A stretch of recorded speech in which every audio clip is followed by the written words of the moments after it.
On January 25th this year, Sri Lanka celebrated the Duruthu full moon Poya Day. This festival falls on the first full moon in January, commemorating Gautama Buddha's first visit to Sri Lanka. It is an important religious and historical event in Sri Lanka's calendar as it occurred in the ninth month after Lord Buddha attained enlightenment. During his visit, the Buddha traveled to Mayangana in the Uva province of Sri Lanka, where he gave sermons to two warring tribes to end their conflicts. The tribes listened to his teachings and stopped fighting with each other and instead began to treat each other with respect.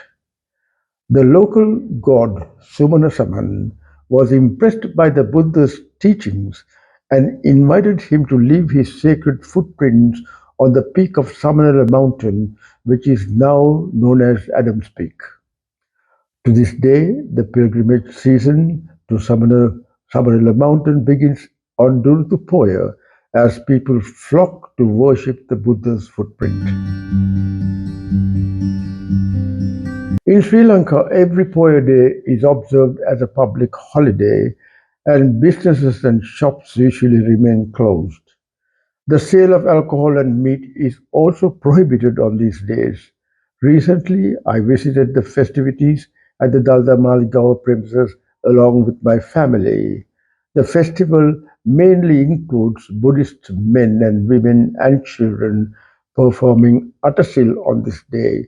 On this day, the Buddhist people who observe the five precepts are required to follow eight precepts when observing Sil, including meditation practices. The eight precepts are based on the five precepts, with the third precept extended to prohibit all sexual activity. Additionally, three precepts are highly supportive of meditation practice. The eight precepts are as follows.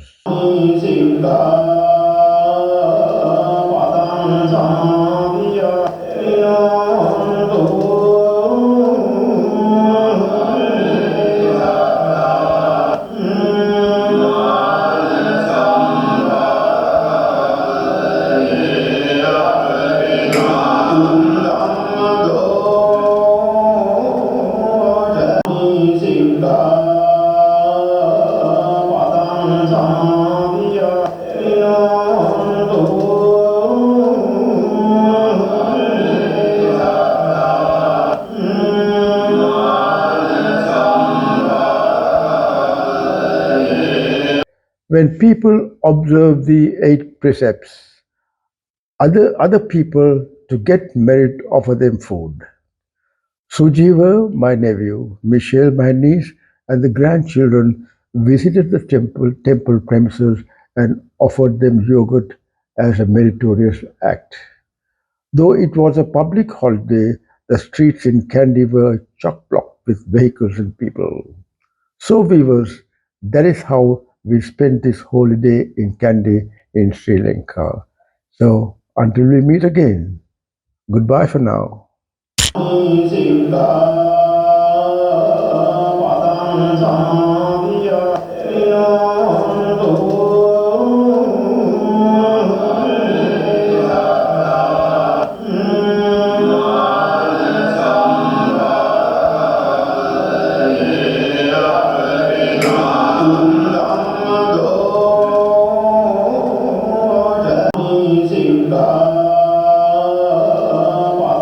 Lanka